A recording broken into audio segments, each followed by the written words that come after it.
Bonjour Eric, ça y est, la réalisation des portes est enfin terminée. Tu vois tout ce qu'il a fallu faire pour en arriver à ces 18 portes. À présent, il ne faut pas oublier de faire les caissons. Retour au plan SketchUp et tableau Excel de débit envoyé à la CAB, notre fournisseur local. Bonjour Alexandre, merci de m'avoir reçu. J'ai un projet à te soumettre et quelques questions techniques à te poser. Bon, les portes c'est du chêne massif, mais on va faire les caissons en mélaminé. Oui. Donc, bon, comme à mon habitude, j'ai fait les plans et j'ai donné à ton secrétariat les plans de débit, le tableau Excel, de façon à ce qu'il puisse avancer. Mais mon client, il me dit, c'est très cher votre dossier. Je lui dis, bah oui, le matériau qu'on utilise, c'est pas quelque chose qu'on trouve au supermarché. C'est une qualité supérieure, une qualité professionnelle. Épaisseur, 18, quelquefois 16. Nous, enfin, toi, tu nous vends du mélaminé qui est en 19. Mais au-delà de ça, j'ai besoin d'avoir des informations pour lui répondre sur le plan technique. Qu'est-ce qui fait la différence entre un produit, disons, bas de gamme, grand public, et ce que l'on trouve chez les professionnels? D'abord, mélaminé, c'est quoi? Alors, mélaminé, ni plus ni moins, c'est un panneau revêtu d'une feuille de papier imprégnée avec de la résine, résine mélamine. C'est ça qu'on appelle la mélamine. Voilà, c'est en fait le complexe entre la feuille de papier imprégnée dans de la résine mélaminée et qui est collée à chaud sur un support. Un support qui peut être l'aggloméré, qui peut être du médium. Ah oui. Tout un tas de supports, mais le nom de panneau mélaminé provient de la feuille de mélamine. Alors, la qualité, j'ai entendu dire qu'il y a du 80 grammes, du 120 grammes. Toi, qu'est-ce que tu me vends en général? Alors, c'est vrai que la feuille de mélamine peut être plus ou moins dense. On peut aller jusqu'à 170 grammes pour certains fournisseurs, mais voilà, pour le bas de gamme, on peut être à 60 grammes. Ce qu'on peut trouver dans des grandes surfaces de bricolage, donc ce qui fait une finition qui est assez peu résistante à l'abrasion, au poinçonnement et à tout un tas de sollicitations extérieures. Ensuite, on peut monter à 80 grammes, voire 120 grammes. Donc ça, c'est des produits que l'on diffuse auprès de notre clientèle professionnelle. Et on peut aller, pour certains fournisseurs, jusqu'à 170 grammes. Et là, on se rapproche, on va dire, de la résistance d'un panneau stratifié.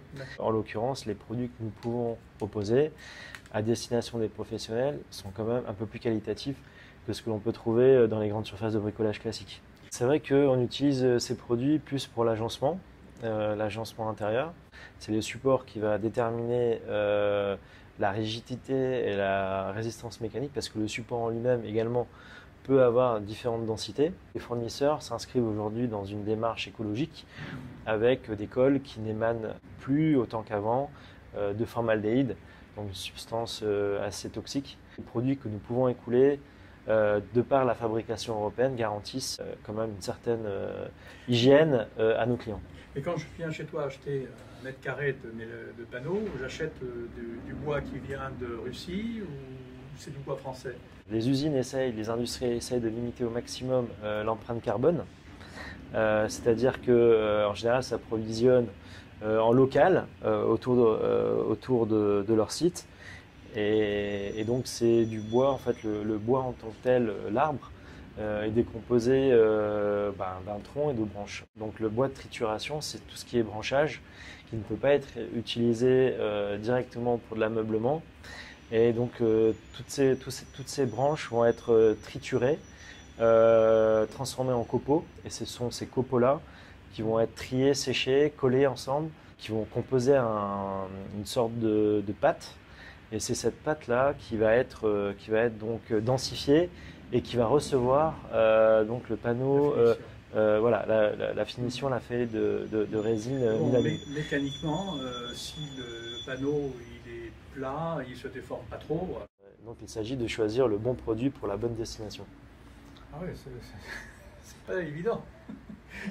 C'est le travail des professionnels, bien entendu. Oui. Et également, la qualité des champs, la qualité du collage est très importante. Donc c'est vrai que nous utilisons des machines performantes avec des champs épais, ce qui confère une certaine solidité sur le côté, sur la partie ouverte, donc qui peut être sujette au coup.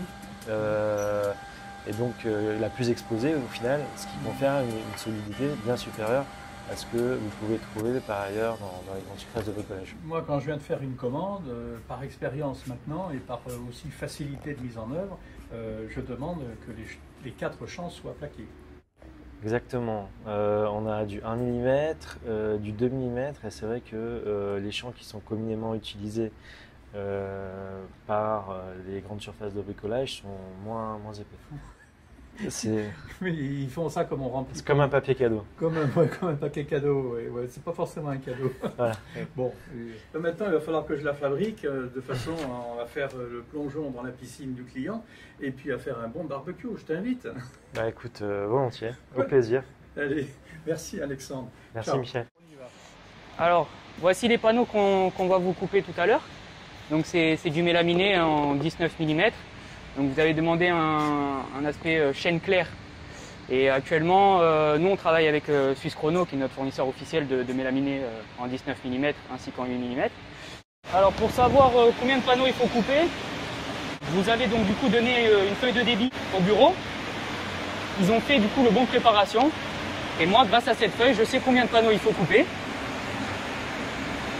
Le nombre de mètres linéaires qu'il faut plaquer également, si le client souhaite avoir des morceaux plaqués. Et là, on peut voir notre calpinage fait par notre logiciel. Ça enlève 4 mm. Voilà. Et sur chaque bord des panneaux, on enlève 1 cm pour justement que ça fasse un propre assez joli et qu'on n'ait pas les éclats qu'ont les panneaux sur les côtés. D'accord. Donc là, en fait, c'est connecté via l'ordinateur au bureau. On va aller sur votre découpe et là, on a en fait donc les 3 panneaux élaminés OC là qu'on a mis. Et on voit que donc il y a 2 panneaux qui sont très bien utilisés. Un autre panneau qui est aussi bien utilisé, mais il va rester une chute qu'on voit ici de 2800 par 637. Et ça, cette chute, tu me la vends? C'est ça, voilà. Et vous la récupérez bien sûr. Ouais, j'en fais rien moi, la chute. Si vous faites tomber un morceau, c'est toujours bien d'avoir un morceau de secours. Ah, tu as raison, c'est pas une mauvaise idée. Voilà. On fait toujours des erreurs. C'est ça, Bon. Ça nous arrive aussi.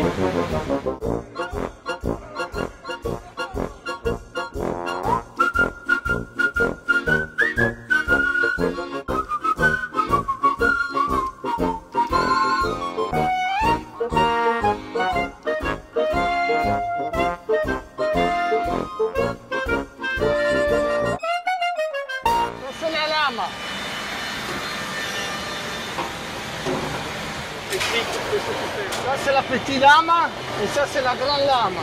Ça c'est la lame de l'incision. Par en dessous. Ouais, je la fais petit coupe. D'accord. Et ça c'est la lame qui la coupe.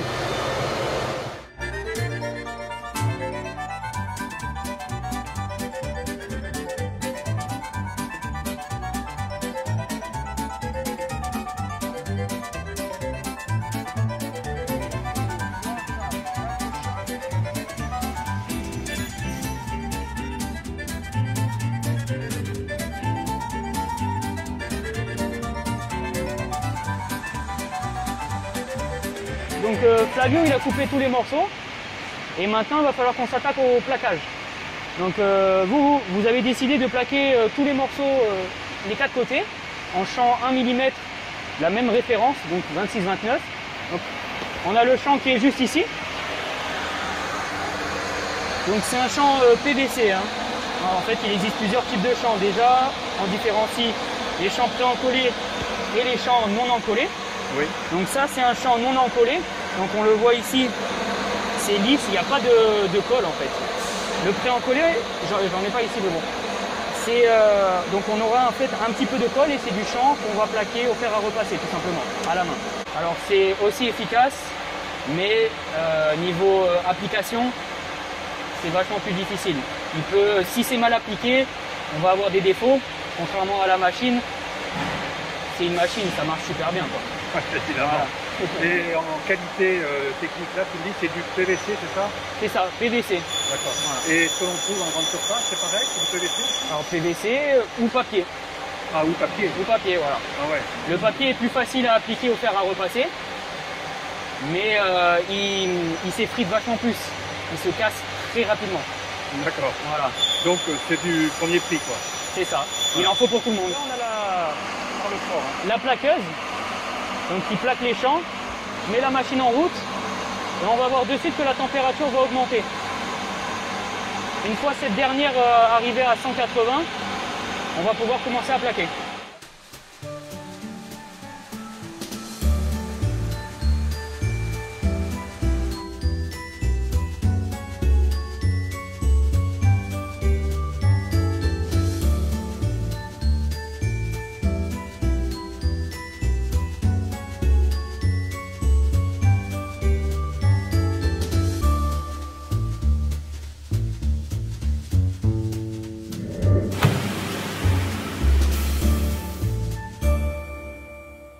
Bon Eric, on n'a pas fini. Poser les lamellos, assembler, rainurer, placer les fonds, démonter, livrer et installer chez le client, le plongeon dans la piscine, c'est pas pour tout de suite.